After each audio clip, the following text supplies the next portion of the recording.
apakah itu karena perasaan empati, apakah juga karena perasaan ikut prihatin. Nah, saya pasti tidak bergembira menerima suatu kabar seperti itu. Kenapa? Karena harapan kita semuanya bisa berjalan sebagaimana yang kita harapkan bersama. Ya, itu pasti sikap Nasdem. Itu ya, kalau soal masalah itu. Berarti Nasdem berharap Demokrat itu nggak hengkang dari koalisi, Pak? Apa yang terbaik bagi Demokrat pasti dihormati oleh Nasdem. Itu sikap yang paling mendasar. Pak, terkait nasib koalisi saat ini seperti apa? Sampai hari ini koalisi masih ada. Masih ada, Pak? Masih ada. Besok pagi masih ada atau setengah ada, kita belum tahu juga. Tapi sejauh ini komunikasi dengan PKS dan juga Demokrat bagaimana, Pak? Sejauh Bagaimana? ini komunikasinya dengan PKS maupun Demokrat setelah rilis itu ada bagaimana, Pak? Memang selama ini berjalan seperti itu. Tidak langsung saya yang berkomunikasi. Ada tim yang kalian ketahui terrepresentasikan dari masing-masing representasi partai, dalam hal ini representasi daripada sekaligus para ketua umum, yaitu tim 8. Nah, ada Pak Sugeng. Para relawan, saya tidak tahu kenapa mereka semua disuruh merapat di Surabaya. Jangan-jangan memang akan dideklarasikan di Surabaya. Pertanyaannya, why Surabaya? Karena Surabaya adalah kota di mana keterpilihan Anies kecil sekali. Nah, kalau Caimin ada di sana, ya diharapkan bahwa Caimin menjadi tuan rumah. Mereka yang loyal kepada Caimin selama ini, ya, akan hadir, sementara mereka yang mengkritik Caimin akan terobati dengan adanya Anies Baswedan. Itu kalau kita bicara sisi positifnya. Sisi negatifnya tadi soal gentleman agreement, soal etika politik dan lain sebagainya dan lain sebagainya. Saya dari awal juga agak menyesalkan kepada Demokrat misalnya yang selalu mematok bahwa seolah-olah cawapres itu tidak boleh selain AHY sendiri. Dan ikut sertanya Demokrat ke dalam pemerintahan tersebut itu karena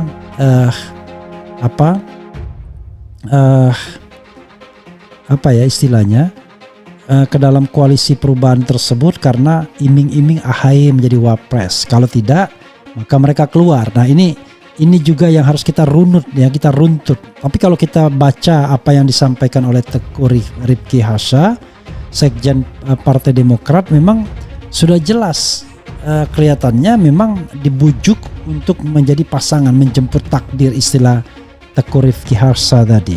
Tapi saya kira Anies juga tidak bisa disalahkan karena dia tidak membayangkan ada dinamika terbaru.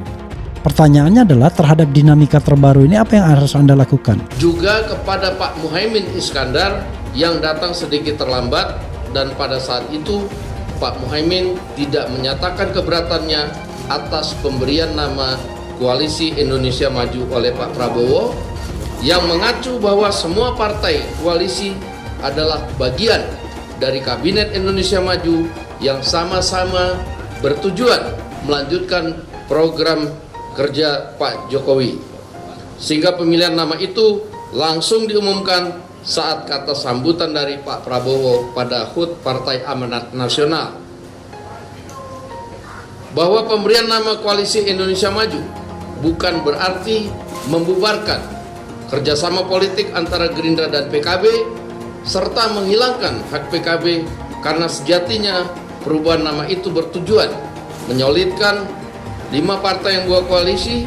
Bahkan dalam pidatonya Pak Prabowo menyampaikan soal cawapres akan dibicarakan bersama dengan cara bermusyawarah mufakat, serta secara khusus akan dibicarakan bersama-sama dengan Pak Muhaimin.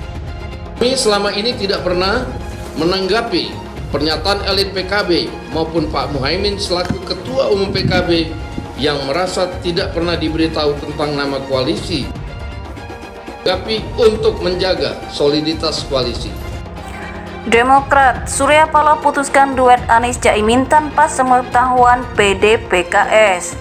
Dikutip dari liputan6.com Jakarta, Sekjen Partai Demokrat Teguh Rifki Harsha mengatakan, keputusan duet Anies Baswedan dengan PKB untuk mengusung Anies dengan Ketum PKB Muhaimin Iskandar atau Caimin dilakukan sepihak oleh Ketua Umum Nasdem Surya Paloh. Di tengah proses finalisasi kerja parpol koalisi bersama Capres Anies Baswedan persiapan deklarasi, tiba-tiba terjadi perubahan fundamental dan mengejutkan. Pada Selasa malam 29 Agustus 2023 di Nasdem Tower, secara sepihak Ketua Umum Partai Nasdem Surya Paloh tiba-tiba menetapkan Ketua Umum PKB Muhaimin Iskandar sebagai Cawapres Anies tanpa sepengetahuan Partai Demokrat dan PKS, kata Rifki dalam keterangannya Kamis 31 Agustus 2023. Menurut Rifki, Anies juga tidak menyampaikan langsung ke PKS dan Demokrat terkait keputusan duet dengan Caimin. 30 Agustus 2023, Capres Anies dalam urusan yang sangat penting ini tidak menyampaikan secara langsung kepada pimpinan tertinggi PKS dan Partai Demokrat, melainkan terlebih dahulu mengutus Sudirman Said untuk menyampaikannya, katanya. Menurut Demokrat, keputusan Anies dan Nasdem telah mengkhianati koalisi perubahan. Rentetan peristiwa yang terjadi merupakan bentuk pengkhianatan terhadap semangat perubahan, pengkhianatan terhadap piagam koalisi yang telah disepakati oleh ketiga parpol, juga pengkhianatan terhadap apa yang telah disampaikan sendiri oleh Capres Anies Baswedan yang telah diberikan mandat untuk memimpin koalisi perubahan, kata dia.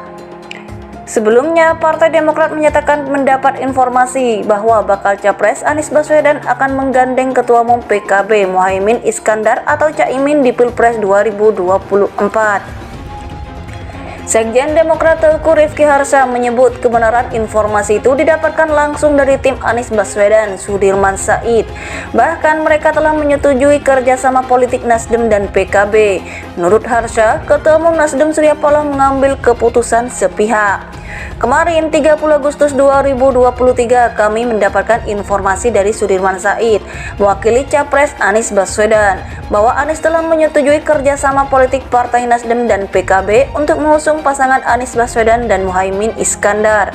Persetujuan ini dilakukan secara sepihak atas inisiatif Ketum Nasdem Surya Paloh, kata Rifki dalam keterangannya Kamis 31 Agustus 2023. Rifki menyebut Demokrat juga telah mengonfirmasi kabar tersebut kepada Anies. Hari ini kami melakukan konfirmasi berita tersebut kepada Anies Baswedan. Ia mengonfirmasi bahwa cerita tersebut adalah benar. Demokrat dipaksa menerima keputusan itu, ujar Rifki.